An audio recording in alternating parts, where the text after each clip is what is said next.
Hi, how you doing? Welcome to John's Long Box. I'm John, and tonight's guest is Eric July, Young Ripper. So without any further ado, here he is. What's up? What's up, man?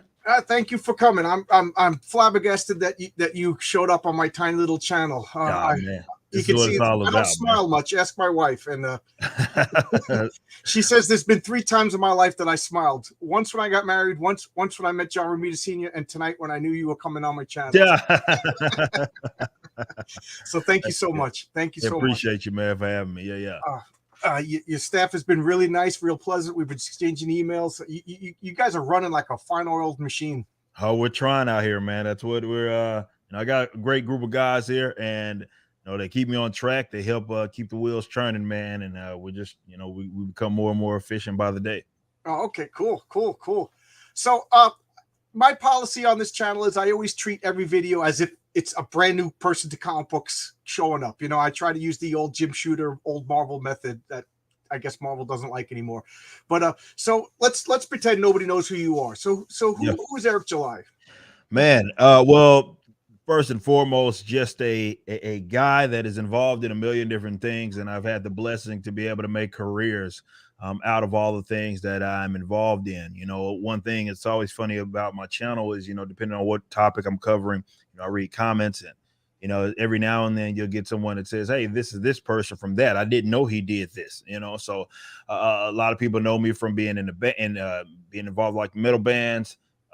Some people know me from having a more so like various discussions about comic books and commentary about it, obviously with the Ripperverse launching as well. Political commentary. I've been doing that for a better part of well over a decade. People see me on Blaze. People know what I do with being libertarian and all that. So I'm just involved in so many different things, and really I'm in a position to be able to, and this is what I thoroughly enjoy, and that's wake up. I can do a video on whatever topic it is that I want, and it doesn't really throw off my audience. It's not to say every video is going to perform at a high level or whatever, but it doesn't, like, I don't have to be someone that I'm not. So when I create, no matter what it is, be it a comic book or doing some video or whatever I'm doing, I still get fulfillment out of it, because it's not one of those where like, oh man, just to keep the lights on, I have to continue to talk about this. I don't have to do that at all. So it's a great position to be in. And yeah, just I'm blessed, man. I'm blessed. Yeah, man, you're doing so many things. I didn't even know you were in a metal band. That just shows. Yeah, that's pretty cool. Thank you. Yeah. I first started hearing your name. I started this channel about 3 years ago, and I got really into comics, and all the people I'm following, your name started popping up, and then all of a sudden I heard that you were launching comics, and I got excited, and I did not expect it to be. I mean, I thought it was going to be big. Don't get me wrong, I thought it was going to be big, but I don't know. It just exploded, and I have to say, with the explosion, you got your share of crazy people just bothering you.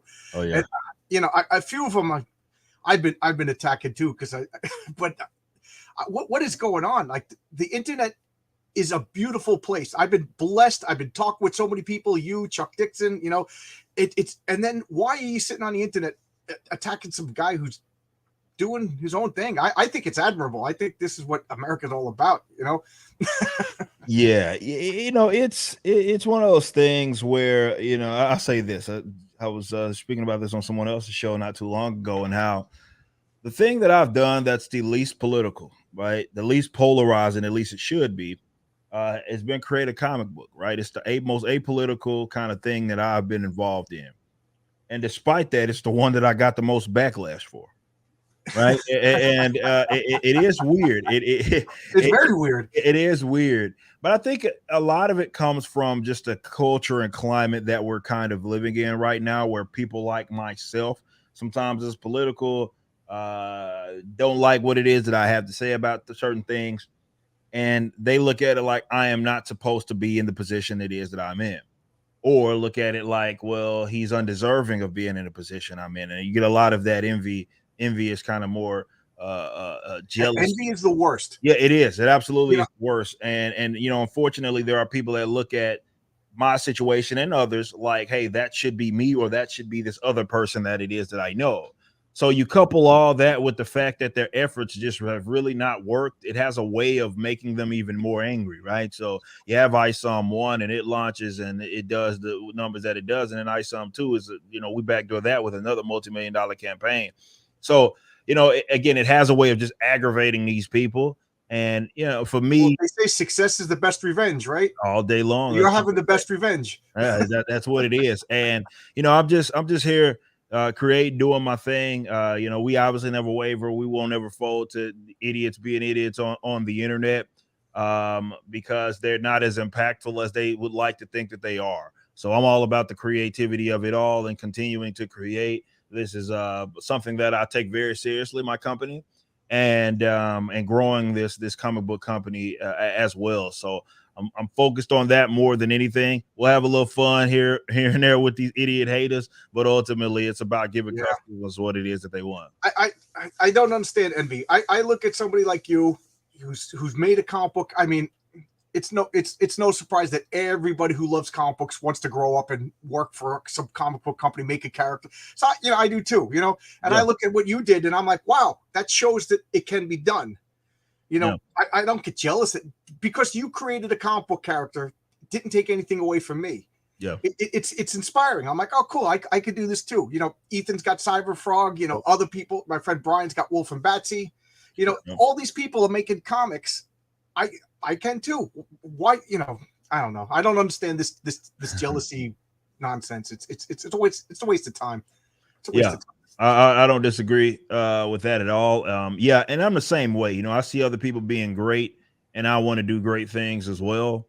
I say all the time that I want my friends to succeed, right? And else that's in our space being great and doing great things. I don't look at that like that's a threat to me by any means. I look at it like that's something that's to be commended. And I think the people that get the blessings going back to them, that's how they approach it, right? They don't look at it like it's hatred. They don't look at it like it's something worth like being upset or angry at, like, hey, that guy or those groups of guys shouldn't be doing this, being successful like that. I don't look at stuff. I've never looked at it like that, so for me, I just want people to be great.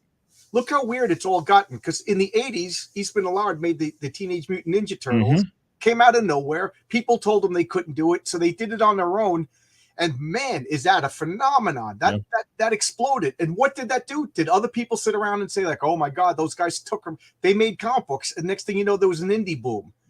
So I look at you, I look at Cyberfrog. I'm like, this could be like a crowdfunding boom. This could be, the trains leaving the station, or whatever the metaphor is. I'm saying the wrong thing, but you know what I'm saying? This could show that there's a new wave coming of creativity. I don't think it's a threat at all. I think it's freaking cool. Well, if it's a threat, if you're in the mainstream, I can see that. I can see that. Well, yeah, I mean, because what it is the biggest thing that if it is to be a threat, it's not in the content. The threat is more in the fact that what we have and the people that you named, being myself, Ethan, and other people that are doing kind of things in a newer way, right? Ethan has his way when he's doing like crowdfunding, and a lot of these guys are doing more crowdfunding stuff. I got this hybrid thing going on. Yeah. I call it crowdfunding, but it's not really. Right, exactly. This hybrid thing where I like people. I want people to be able to see kind of how the numbers are, and I have them public and all that. So, it's this hybrid, but that's what strikes, I guess, the fear in a lot of people that are more so. They think that comics should be done the way that they've been done for forever. And this is an updated model that skips really a lot of people. Well, let's say this, it doesn't include a lot of the middlemen that the traditional way of publishing has done. So I think that part is why people would see it a threat, because they look at it like, well, what if this catches on? Right. What if other people are also inspired to do that? What does that mean? And I've said this a million times. Yes, creativity or entertainment in general is on the brink of a fundamental change in how it's done. Absolutely. Right. So, yes, there may be people that are in their comfy little seats because they just been there, right? That may not have a spot on the other side, right? And I think some people find that to be a threat. And for me, it's like, that's exciting. That's exciting. Right. Definitely if it's going to work and to benefit the creatives more than it has in the past. Like, I'm all about that. I've said a million times, even if I didn't have a spot with this whole new age thing and this more decentralized kind of form of entertainment, even if I didn't have a spot, it's something still worthwhile pursuing, and it's something that is necessary for creatives to benefit the most off of the work.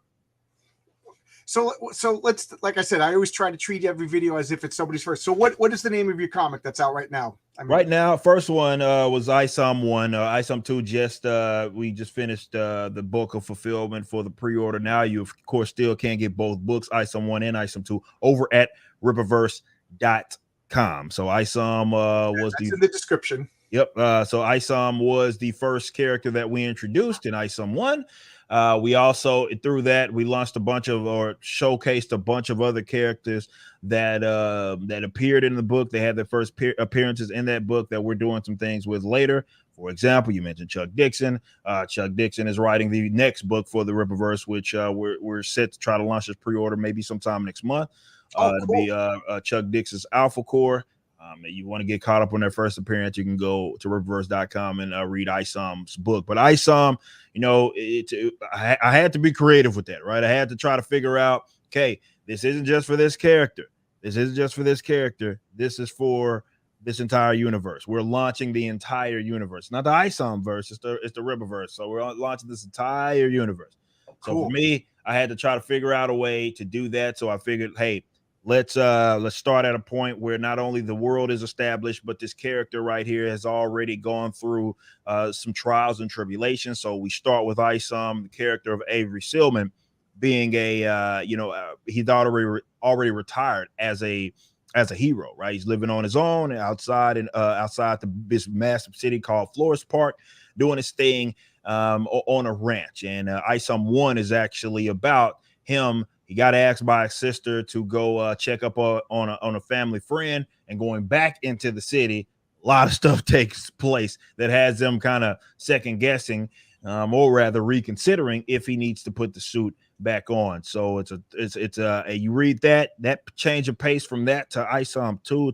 It's a great read, and of course, yes, I'm biased. I'm going to recommend that you all go get it.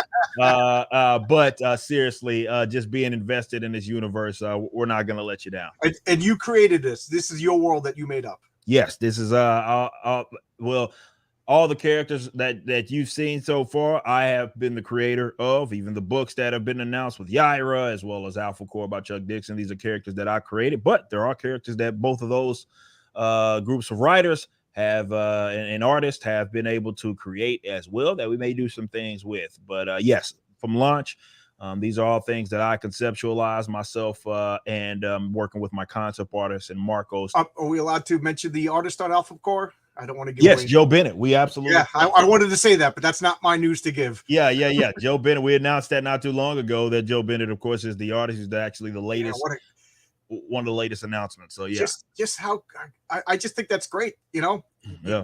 You've been around for a while, but your comic company's new, and you already got like Chuck Dixon and Bennett working for you. Oh my God, these guys are legends. You know, yeah, most definitely, just great talents, and it's just what I say this almost every time I talk to somebody. Like Walt Simonson on Twitter said he was available for work, and Marvel responded, "You're old fashioned. We don't want you."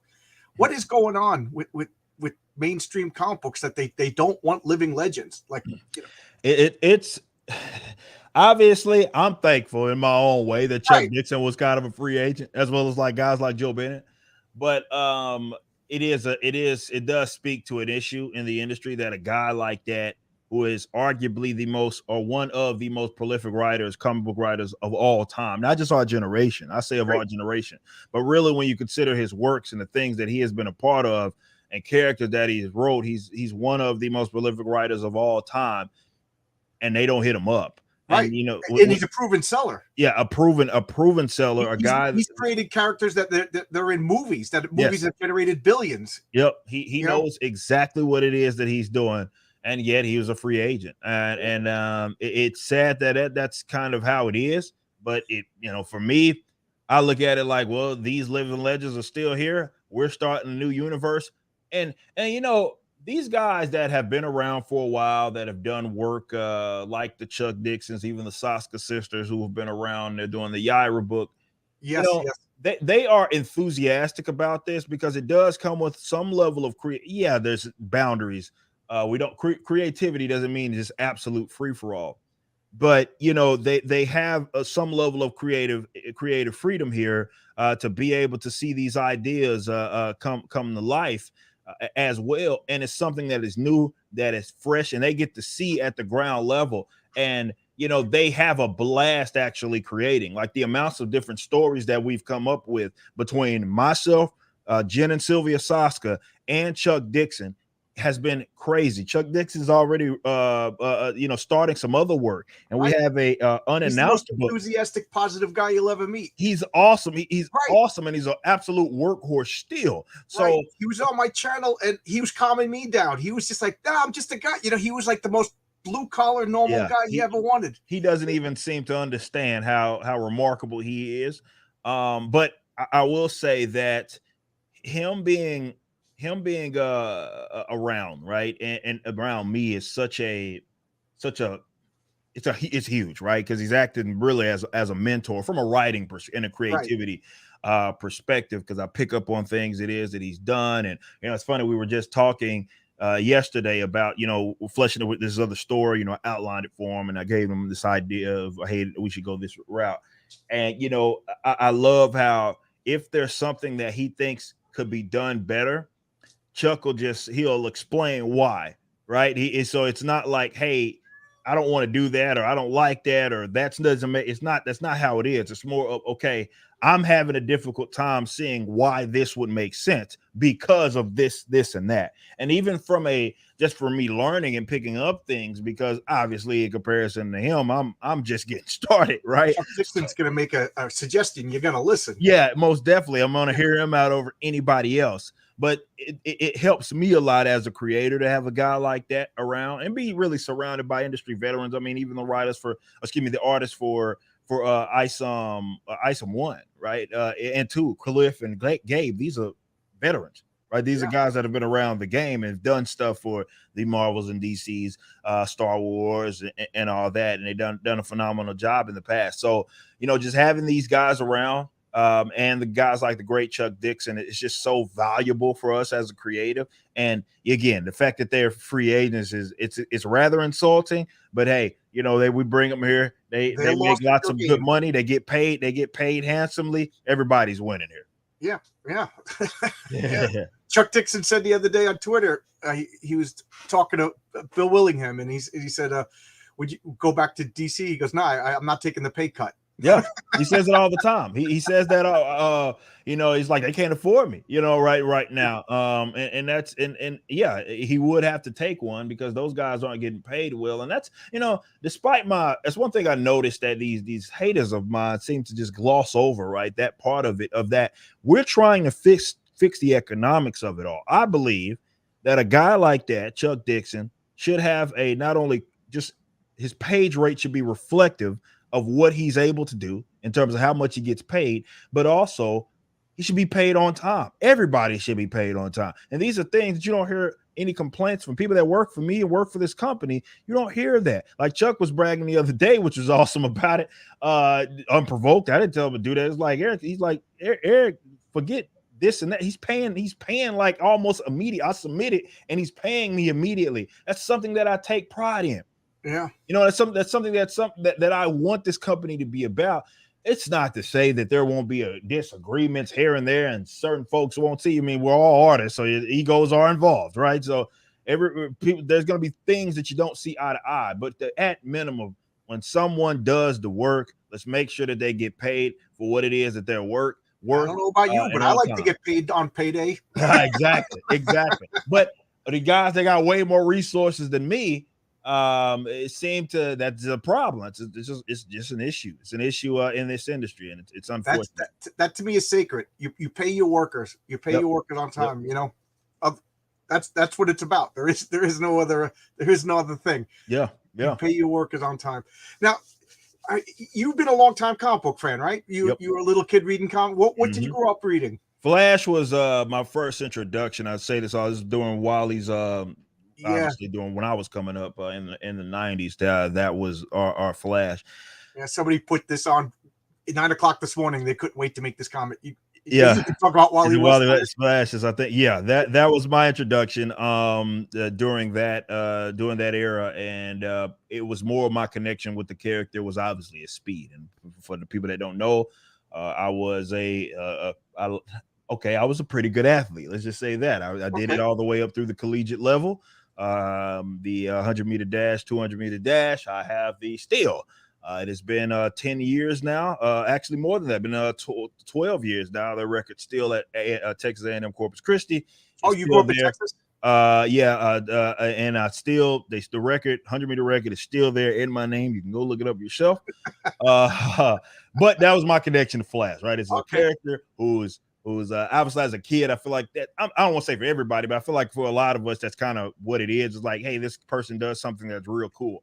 And it resonates with you. Now, as I got older, it became Batman back there. It became a character that I resonated with a lot more. But also, I think the thing that I think it gets slept on when we talk about, people's introduction to comic book-based characters. When I was growing up, we also had a crazy boom.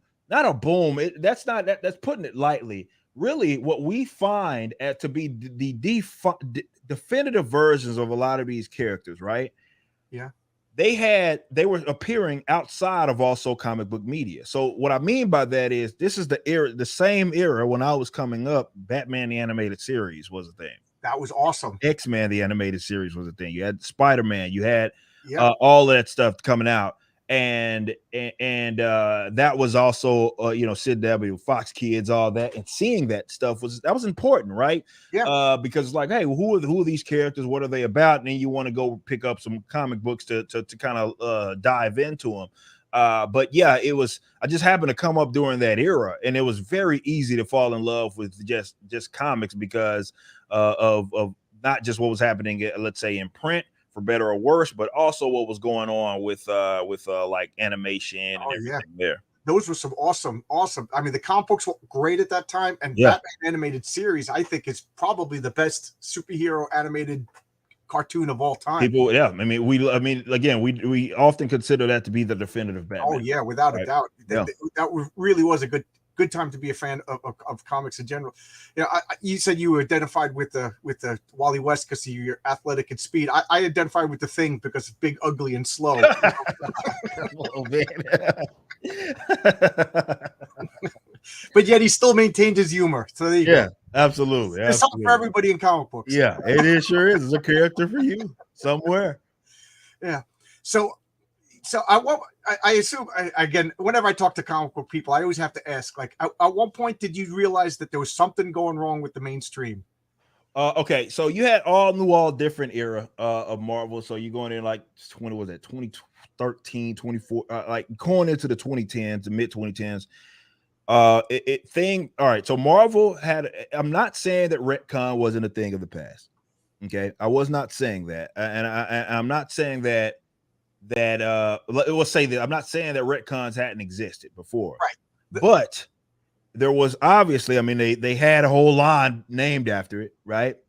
Where they were trying to actively replace characters that people knew and loved, right? With like that was the direction, right? Oh, yeah. And I thought I was like, okay, they're going all in on this. I don't understand why, right?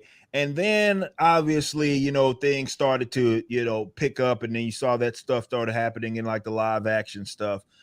So yeah, there were tidbits. I wasn't the biggest fan of the New 52, for example. Yeah. But there were tidbits of various like things that were happening in the 2010s that made me realize that something was fundamentally wrong. But 2016 happens. I don't know, some president became a thing. And then that just sent a lot of writers on a tirade, right? Oh, because God, it was really bizarre. Yeah. It was really bizarre. I quit in 2015. It was so even a year before. I tell this story a million times. I was spending $400 a month on comic books, and I was getting them delivered, and I had this freaking package, carrying it up a 3-story walk up. My wife is crying, because this package is too heavy, comic book. And then after all this, I'm sweating, and I'm looking at this box. I'm like, I don't even like these. No. You know, it was like, this is going to be a chore now to read these before the next giant box. And that was it. You know, I pre-ordered stuff, but that was done, you know? So that's why I just have to laugh, because people like, we could buy your comic. There's a bunch of people like me, as they used to call whales, that have some disposable income to buy comic. We still like comic books. Yep. We're still walking around, you know, which brings me to my next question. Do you think internet buying comics, crowdfunding, and, you know, do you think this is a stopgap measure, or is this the future? I think it's that's such a difficult question. I think obviously it is. It's going to have its place, and it's not going anywhere, right? Because at minimum, what that did show was that people were like, all right, so a lot of what it takes a lot of money to make comics, okay? Right. And when you're paying artists a rate that they should be paid, writers, whatever. And what the crowdfunding element introduced is that there was a way to basically not have to answer and be beholden to like publishers and trying to get funding, because you can have a direct line of sight. And to me, that was the more important thing of what crowdfunding introduced. Yes, for others, it's going to be the money. Makes all the sense in the world, because they need it to make the project. For a guy like me, I loved what that introduced as far as the crowdfunding element in comics.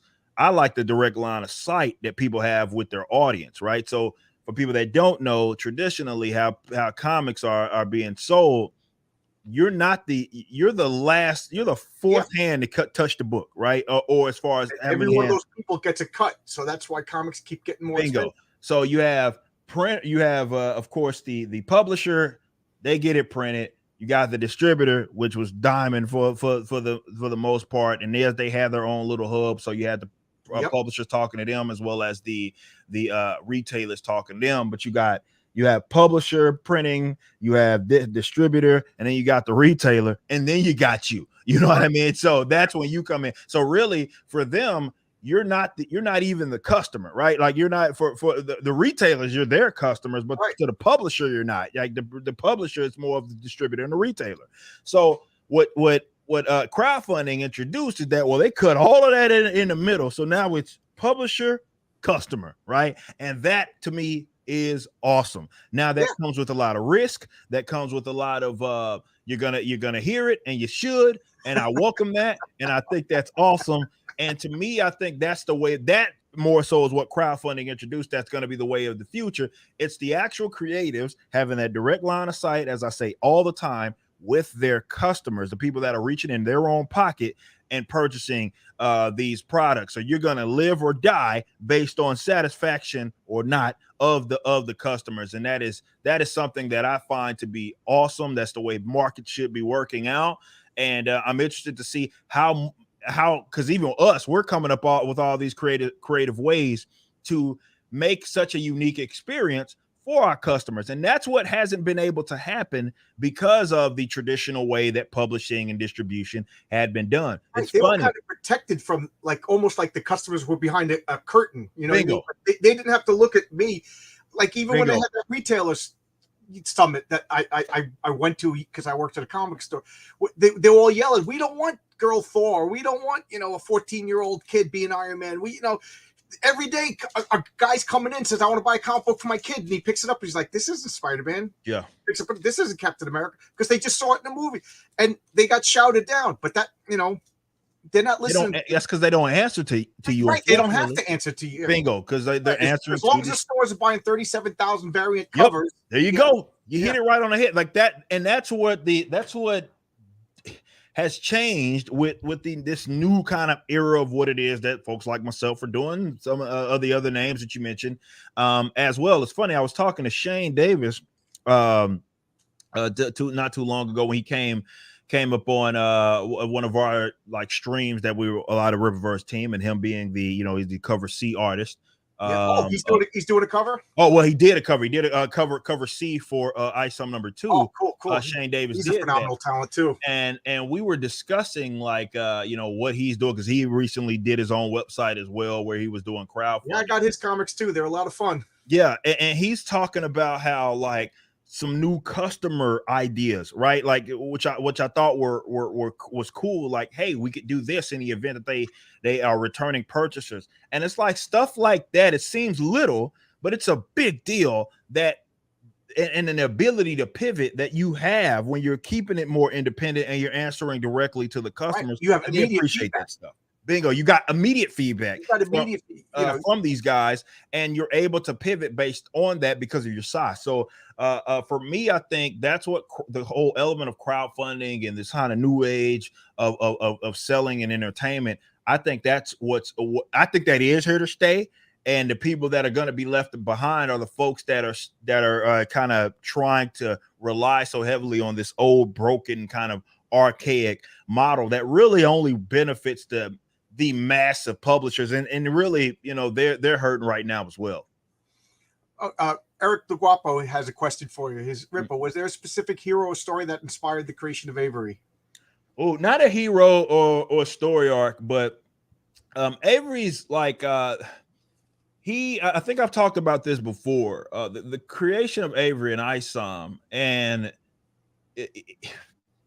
they come from like, I had the experience, let's say that. And even when you tie Flores Park into it in Shadow Valley, which is where he's at, a lot of that is what I picked up from family members growing up. You know, I grew up in Dallas, right? That's where I was born and raised. However, my family from my mother's side, all from Arkansas, right? And I spent all my summers in not Arkadelphia, which is country, but Joanne, which is outside of that in the middle of nowhere.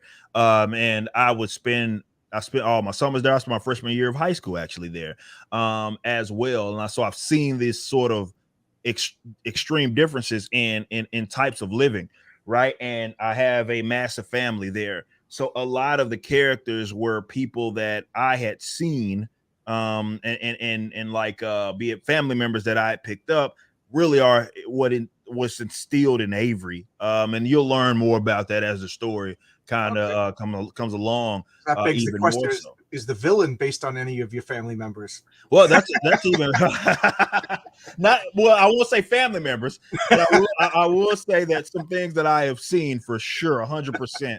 That's gonna be awkward at Thanksgiving. Thanks for naming the character after me, Eric. It's like, this guy's based on you, Uncle. But no, not quite. It's not like that. Before Avery, for sure, yeah, that was his attitude and how he approaches things. One specific, I'll announce that maybe at a later date or something, but one specific member in terms of one of his traits, I picked up on that from one of my family members as well, and what it is that he does. So a lot of that is seeing what I've seen right now. And that's, I mean, I had to start the story right there. I wanted to start with start the story from some level of familiarity for me. Like, I know Texas, right? I know You're right. You know, different types of living in Texas, living again, whether it be in the outskirt in the country as well as or you're in the inner city. I know that type of living and I know that type of dynamic and I understand it. So that's why, you know, we started that way, because I can stick to what I know and we can get a little more creative and exotic branch out from there. But I wanted to start with what I knew. Issue 1 and issue 2 were night and day as far as like, wait a minute, is, you know, yeah. Issue 2 kind of hit the ground running, you know. I was like, oh. So that was pretty cool. So are you going to keep up a regular schedule? Like, how many comics do you think you're going to come out with a year? Well, let's say this. My end goal game, and I don't know if it'll take however many years it'll take to get there. My ultimate end game is to have a book come out every month. That's my ultimate. But not an Isom book. Not an Isom book. A book from the Ripperverse come out every month. Obviously the schedule is already picked up. You know, we had some logistic stuff that we need to work out. We are our own distributor. That's what separates us from a lot of companies our size. That's awesome. So, you know, we had to get up to speed with that. But we have Isom 3 that is like 40 pages in. We have a pencil and ink, that is, and Gabe's actually about to start on the colors on that. We have another great talent. Yeah, he's amazing. Yeah. We also have obviously Alpha Core, which we want to try to launch that next month. We have Yaira, which is right after that. It's coming this winter. So, and we have like 3 books that are going to be starting as this month. So for us, 2024 is going to be massive. for us. So I don't want to oversaturate, but I do want to get to the point to where, you know, just like we were with the Marvels and the DCs growing up, I want that to be something for the Ripperverse. So I want people to be able to say, this is all one continuity world. Yeah, exactly. All one universe, and I want people to be able to get lost in it. And in order to do that, I got to create. So that's why we're pushing so hard this month to get fully staffed. So I'm not like at the warehouse, so I can focus on business and creativity. But so my ultimate end game, I'm not saying that we're going to be there like that, but because we're not. But my ultimate end game is a book a month. You know, a book a month. That way people can have enough content, like what Eric is saying right here. They'll cancel half your pull list. I canceled my pull list 8 years ago, buddy. Way ahead of you. But to Eric's point, I want to give him something like that. I want him to be able to, all right, I can have something I can get lost in. I can have some fun, and it's not so much time in between. So that's what I'm working on. Like I said, there's a line though. We don't want to just be putting out books just to be right. You don't want to put out books just to put out books, because then you get fatigue and then crap. You know, we don't want that. We want it to be as quality as we realistically can. But that's my ultimate end game is for sure going to be at some point. Ideally, if we keep rocking and rolling, a book a month is something I like to work towards. I remember I got excited for your comic when you put out a statement that it's going to be a continuity. Dead means you're dead. Yeah. There's no multiverse, because I can't stress enough how much I can't stand multiverse. Like you and me both. Guys at work who are casual comic book guys, casual superhero movie guys, they bring up the multiverse and they expect me to get excited because I'm the comic book nerd, you know? And I'm like, no, it just means there's no consequences. Bingo. You know, it's no just, stakes. you know, let's just pull over Gamora from the next universe. Ta-da! We could kill her over here. So there's going to be no cheap stunts like that. Yeah, no. That's why we have the Ripperverse code of ethics. Yeah, that is something that I like that. You put that right on the front page. Yep. And I want people to stick to that. I want people to be able to hold us to a standard as well. So if we deviate from that, something's went wrong with this company.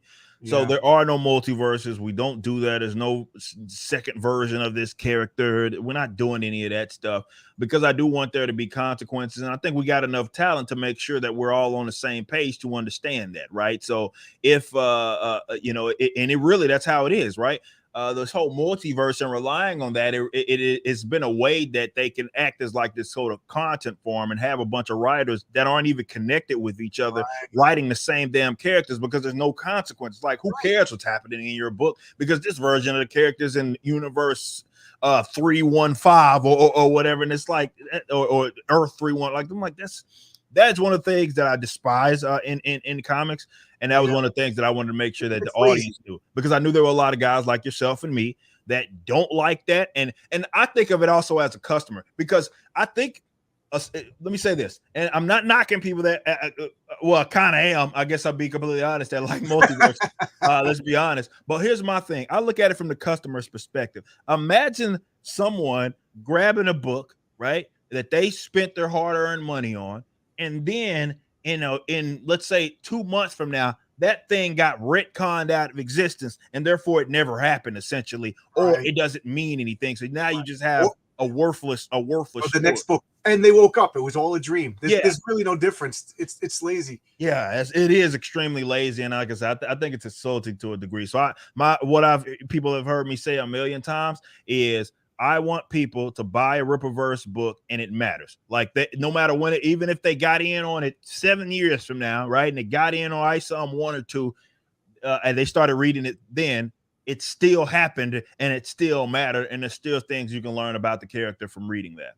Yeah. I remember seeing Avengers, what was it? Infinity War, I liked, but then Endgame, what Endgame was first, and then Infinity. I'm like, it's time travel. They just gonna go back in time. I lost interest in the movie within like 20 minutes. You know. Yeah. You know. Yeah. I'm not interested in any of that stuff. And again, I think there's a big, massive part of the a fan base that they feel the same exact way. They're like, they're not interested in this stuff. And I think it shows. I think for sure it shows, because again, it's a lot of books that are out there that are fluff and they don't really matter, and people pick up on that. And people can't, it's impossible to keep up with that stuff. and I also think, why, let's just pretend you hire me to write one of your comic books, and I write 3 years worth of comics, and then whatever, I move on, whatever, and then you hire I'm just Agent Zero here in the chat, and then he just dismisses everything that I wrote and puts his. I'm sitting at home like that. He just got rid. It's disrespectful to the writer. Like, absolutely. Even if I was to take over Marvel right now, I wouldn't just say they woke up. It's all like, I would have to address the weirdness and make a story and build on it. You don't just knock over somebody else's sandcastle and build a sandcastle on top of it. It's like I said, I think it's because they focus so much on getting that. It was more quantity than quality. And not only that, it's about putting the writer wants to inject themselves into every damn story. That's I don't want to read about the writer. Eric, you're pretty much a nice guy, but I want a superhero that could fly and punch things and explode, and guy making YouTube videos. I don't want to buy that comic book. Yeah, exactly. No, I got you. No, that's just the honest to God's truth. And like, most customers, I'd argue, at least the paying ones, that's how they feel about it for sure. I saw a question. Is Mike Barron? Is he part of the Ripperverse? I look forward to seeing what Mike Barron. Well, this is what happened. So I had Mike Barron on doing a stream. Him and I were just talking about it, and he flat out just threw it out there. I had no idea he was going to see it. I didn't know that he had interest there, but he's flat out told everybody on stream that he wanted to join the Ripperverse. I didn't know that. Mike Barron is a legend. Yeah, he is an absolute. I had him on my channel too, and he's going to come back in a couple of weeks. I love that guy. He's awesome. He's a living legend. He is awesome. It's Buddy Barron, yes. Yeah, so we've been in some contacts for sure. Good. We're chatting, so we'll see what happens out of that. But the fact that people like that, and I'm humbled by it for sure, because I realize it makes me realize just how important this is to other people as well. Is that for someone like that to just want to be a part of it, I have to take this very seriously, man. I absolutely have to. I remember in college, I went on a date with a girl, and I was like reluctantly bringing up that I was into comic books. I thought she was going to tease me. Turned out she owned a comic book store, and she said comic books were important. She goes, they're American literature. And just the fact that people right now, they're so angry about Marvel and DC and what they're doing to these beloved characters, and the fact that you came out, you brought a comic book to the public, Ethan Van Sciver, most of these comics gate guy crowd, and people are rabid. That they're almost like in tears. They want comics. They want patriotic heroes. They want positive comic books. So I'm glad that you're doing it. I'm glad that you're a guy that's very positive, very interested in making comic books that I want to read. I think it's an important thing. And I appreciate you, man. That's Eric, what I could do a 2-hour live stream about how I messed that up.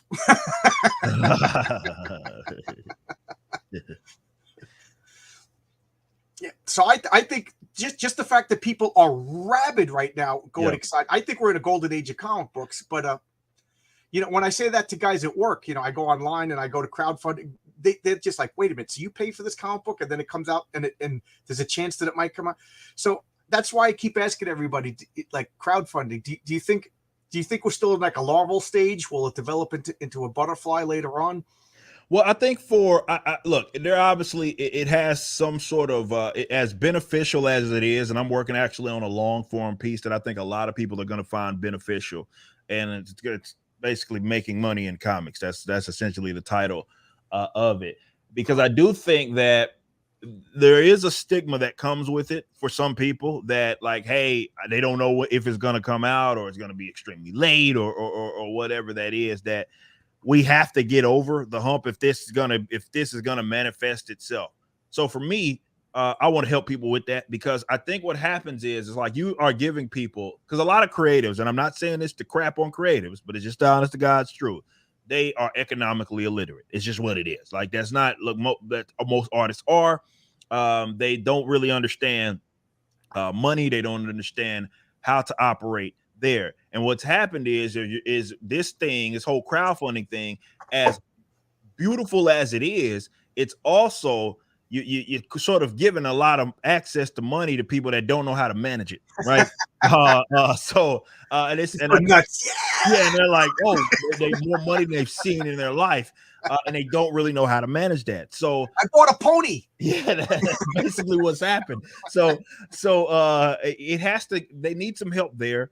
And I do think that it is getting better. There's a lot of people in the crowdfunding space that definitely you mentioned in like the Comics Gate space as well, that like the Graham Nolans of the world, Aaron Lepresti, they get it. They make sure it gets delivered. They work. Yeah, there's so many tried and true people that I trust. I trust you. There's so many guys I trust. I trust Alternative Comics. They're good. But so there's people that are out there delivering, but it does come with a stigma, and I think that in order to get rid of that stigma, people have to learn how to make money, like not how to make money and how to manage money. Right. And it is tied into. It's not necessarily separate from the creativity part, but I think there's some folks that are uber creative that don't understand that aspect, so they think they can kind of ignore it away. Different skills. Yeah, it is. It's a skill set for sure, and so they have to either learn it or they need to get someone around them that can help kind of manage that aspect of it, or you do end up with people that have blown the money, not managed it properly, and which unfortunately there is that kind of stigma around some people, and some people have just completely abandoned paying for funded stuff, and that's unfortunate. I watched a video, an interview rather, a couple of years ago, Gene Simmons of Kiss, and somebody called in the radio show and said, I want to start a band and I want to do everything. I want to manage the band. I want to do this. And Gene Simmons was like, listen, I'll believe that you're a good guitarist. I'll believe that you're a good songwriter. He goes, but I'm not going to believe that you're also a good promoter, a good lawyer, a good logistics, a groupie. He goes, these are all skills. He goes, get yourself surrounded by the top talented people and let you do what you do, which is sing and songwrite. And I look at that, I'm trying to write a comic, but I admit I don't know the first thing about delivery and editing and computers and all the stuff that So I agree with you. So a lot of these guys in crowdfunding are the most talented guys in the world, writing wise. But are they promoters? Are they distributors? Are they lawyers? Probably that not. brings me to my next question perfectly. Do you think that because you're the guy, you got the money, you got the talent, it seems you got the infrastructure.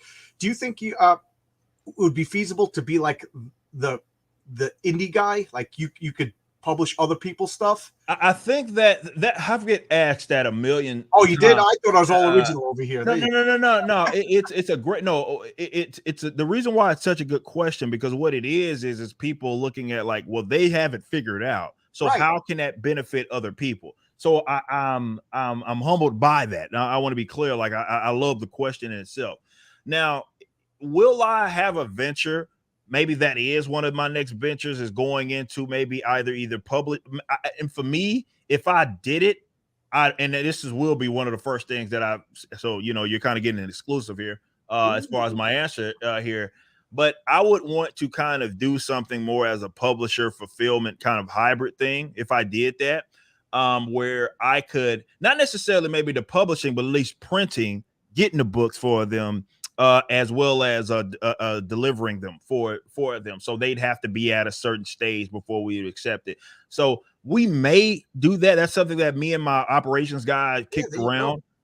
Because a lot, that's the part where people get lost on. It's like, okay, you created it, but now how you get it to the customers, right? You know what I mean? That's a whole different thing and a different animal. So for me, that's something that I've entertained. I want to make sure that the Ripperverse is, and I want to see how economically we also can make that make sense. But under the Ripperverse umbrella, obviously I can't, to what Eric's saying, like I can't publish other people's this stuff. Is the opposite opinion right here. So for the Ripperverse thing, like I wouldn't publish other people's unless they're like it's under the Ripperverse, right? So that's the only thing it makes sense. But for a different venture, right, whether it be through like whatever we call it, something fulfillment house, I don't know. Maybe that's something that we can entertain. But at minimum, I've talked about doing a content series to help people the best way that I can and give them that insight, because it's a rarity where you have someone that also understands business while also being creative. So I happen to have both kind of, let's say, genes here. And but also, to your Gene Simmons point, I do have people around me that know what they're doing, right? And are better suited to be in that space than me, right? Brandon's my operations guy. His job is to make sure that warehouse is running optimally, and that's what he does. My financials guy helps with some of works hand in hand with me. I have guys around me that not my team of Rockstar Lawyers, right? I have guys around me for that deficiency if I have one. But so that's important. You got to surround yourself with great people. Yes. But insight, I think that I can offer is obviously running a business in the comics and making money in comics. And I want to be sure that I put a lot of people on game because I want people to be able to succeed there. And that's where a lot of people don't seem to understand it, because you get these guys that are creative and they have these big ideas, but executing that idea and making it profitable, that's a different animal. Yeah, that's the hard part. I wanted to address I made the switch from comics to manga, and Eric brought me back to comics. I'm a customer for life. Now, I come from a big family. I got 7 brothers and sisters, and I got nieces and nephews that I can't even count them anymore. And not one of them reads comics. They all read manga. We get together for holidays. Oh, Uncle John, you're talking about comics, and they're talking about manga. And I just feel like there's nothing wrong with manga. Don't get me wrong. I just missed the boat on manga entirely. I'm a Western comic book guy, and I feel like the comic book industry as a whole is failing kids. Look at me. I look like Gandalf over here, and I'm probably the average age of comic book fans these days. Yeah, that's an unfortunate part, and it goes to show that the level of influence that comics had is not the same. Right. And I want that to change. For sure. I do. And there was a time where I think that it was embedded, and it is a cultural problem now, where that level of competition and competitiveness was like ingrained in people, right? So I look at, like, you mentioned Jim Shooter era. I couldn't imagine Japan kicking Americans' ass in his industry, right? And Jim Shooter being like, well, we're just gonna take it. Right. Like, absolutely not. That wouldn't happen. There would be some humility about it. And they'd be like, oh, no. Something's wrong. We need to change it, and we need to get competitive. But they don't, like, that's not their approach, right? That's not their approach at all. It's not. And some people get caught up on, like, cost and all that. I'm like, that has nothing to do. When you see how much money people are spending, these youngsters, they work jobs at the grocery stores to sit up there and pay for these big old box sets, man. Like, that ain't got nothing to do with it. The problem is it's not intriguing. It's not intriguing. It's not interesting.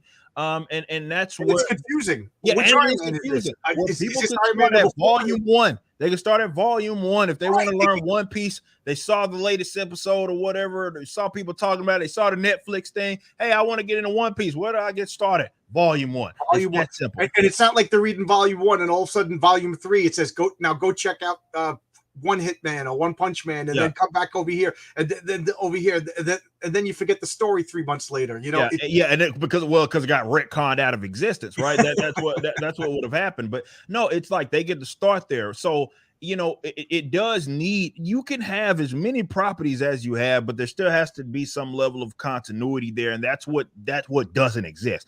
So it's impossible for someone. I say this, all the time, and this is what I use when somebody goes to watch, let's say Robin Pattinson, whatever his name is, Batman. I didn't see it, but let's say someone went to go saw it and they're like, I want to get into Batman. Where do I start?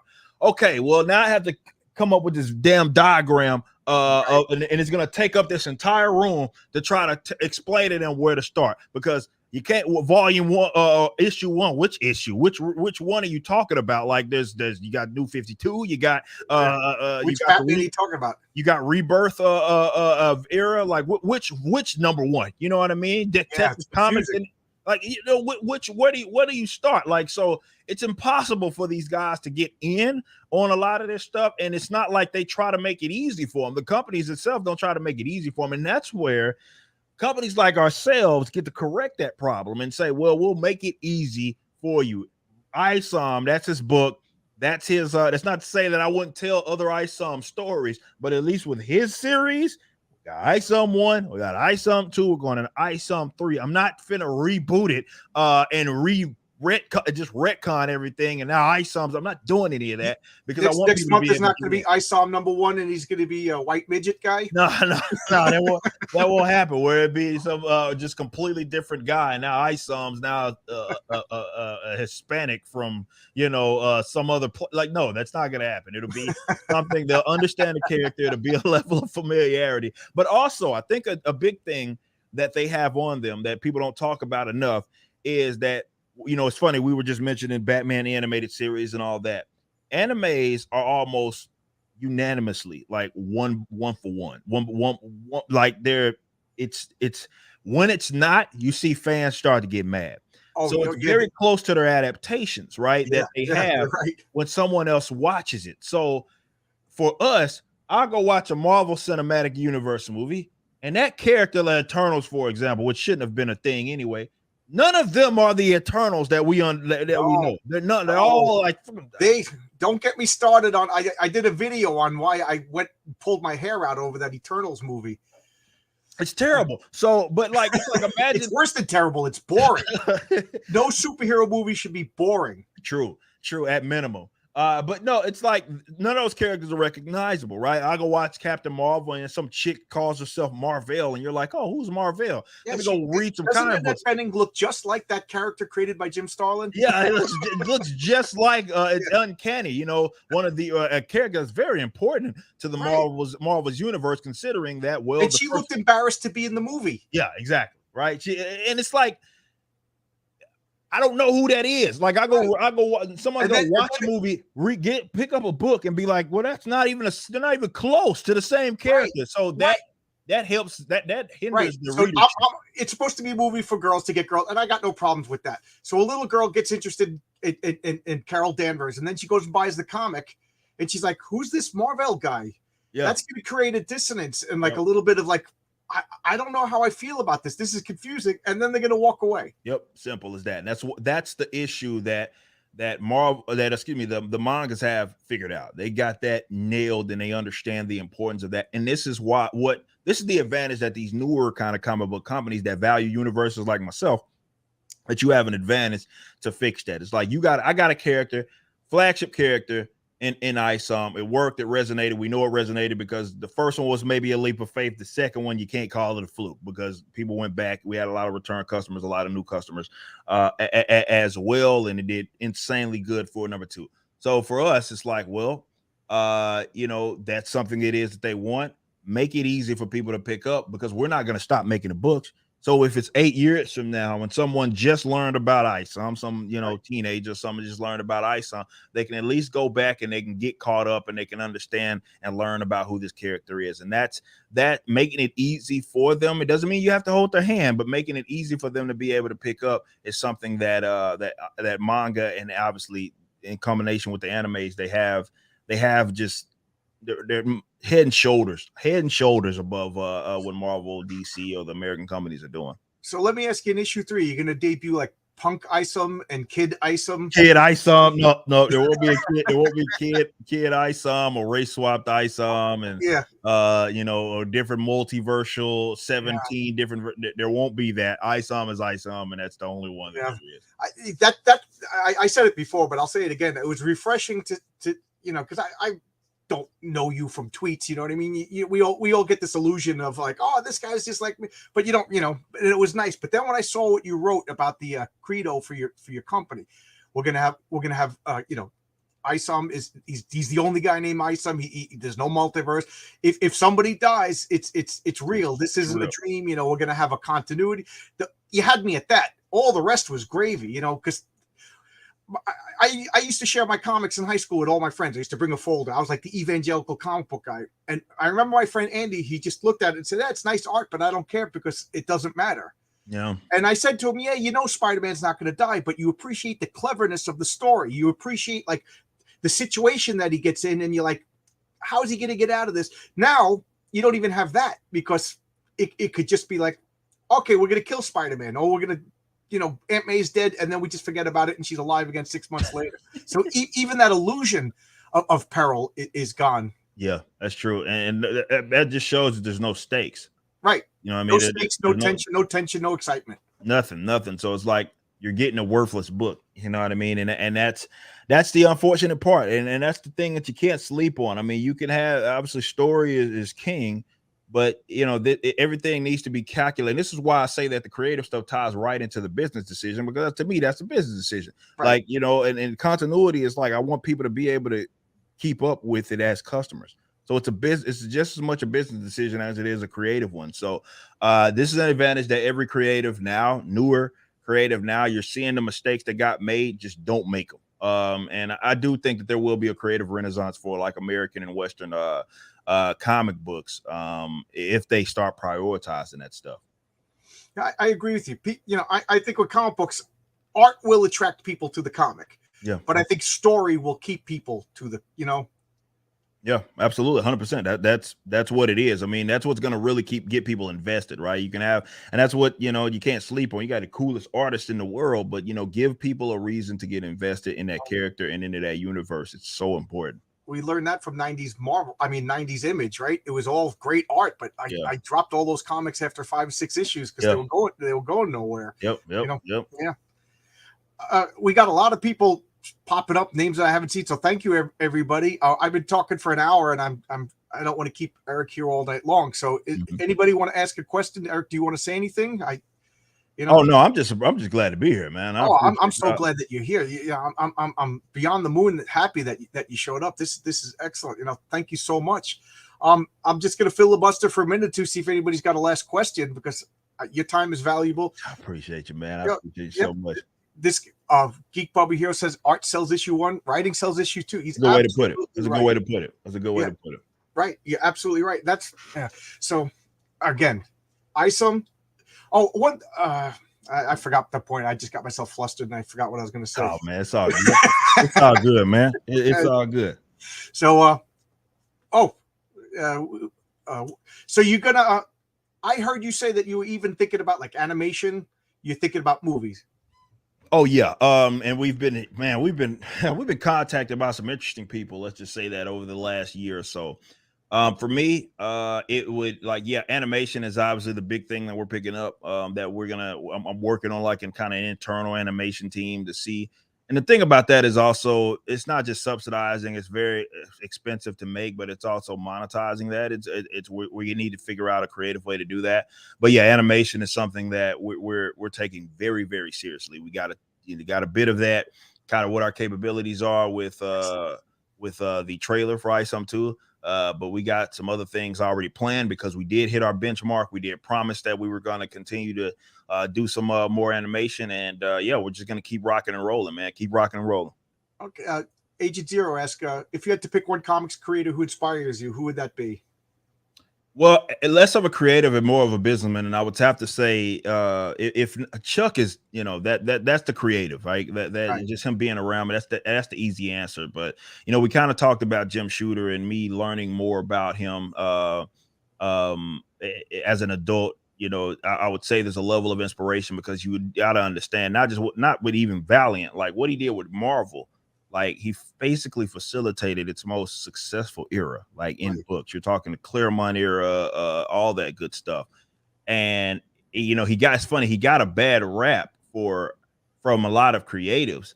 And you know, it's because he made people make their deadlines. It was because he forced people to do their jobs, right? Yeah, he took a bunch of hippies that were just like, hey, let's do this. And he turned them, you know, into a streamlined, profitable company. I don't think Marvel was making a lot of money before Shooter. Exactly. And so I would have to say, looking at how he did it is something that I picked up a lot from, man. And like, sometimes you are going to be a bad guy to some people, but it is a necessary thing if you want to be profitable, and a necessary thing if you want to make the wheels churn, man. And I just respect that so much.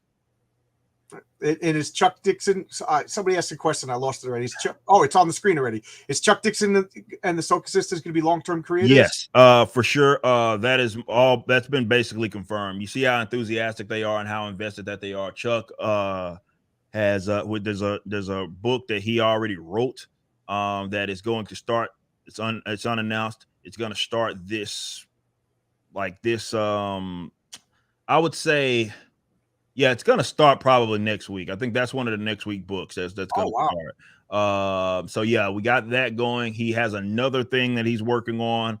Saskas have worked on a couple of other projects, including Yaira #2, which is gonna start this upcoming week as well. So He's yeah, a machine, huh? yeah. So I mean, both of them are crazy, man. Like these guys, they just pump out these stories like it's nothing. But yeah, so both of those, there'll be other writers and stuff. But as far as I think that's handling like a lot of the foundational stuff for the universe, obviously with myself, Saskas as well as Chuck Dixon are very much a part of it long term. Yeah, cool. All right. Thank you for coming. Anything you want to say? I go to bed early because I wake up at 3 o'clock in the morning for work. Ain't nothing So wrong with that. Ain't nothing wrong with yeah, that. no. But no, man. Again, I'm just appreciative of you having me. I'm Oh, appreciative of man. everybody. Anytime. Uh, Anytime. all the customers, everybody that came through, show some love with Isom 1 and 2, and continue to support us. I thank you so much. And I'm very appreciative of y'all, man. And I'm just, I'm in a great spot. I'm excited to be a creative, and it just feels great, man. It just feels good. And people love it. Comics are important. The fans are we are dying for comics. Yeah. This whole crowdfunding, Comicsgate, whatever you want to call it, independent creators boom right now. It just shows you we want our comics. And the fact that the big two got movies that are making $1 billion and those comics are rotting on the shelf just shows that, if I owned a business and my product was rotting on the shelves, I would be like, well, maybe there's a problem that needs correcting. But I guess I'm a logical person. That's unfortunate, man. That's unfortunate. But it's just the truth, man. Like it should be doing a lot better than what it is. That's for sure. I don't know what's going on. I don't know. But thank you, everybody. Thank you, Eric, for coming. I'm beyond the moon. Thank you so much. I reached out to you, and then when your staff said, "Yeah, I'll come on," I was like, "Oh my God!" I was like, So thank you so much. I'm a big fan. You fan for life. Thank you, man. I don't know what else to appreciate say you. without sounding silly. But thank you, everybody. Anything you want to say? No, I'm good to go, man. I appreciate y'all so much, man. Thank you. Okay. All right. Bye-bye, everybody. Thank you for coming. It was a blast.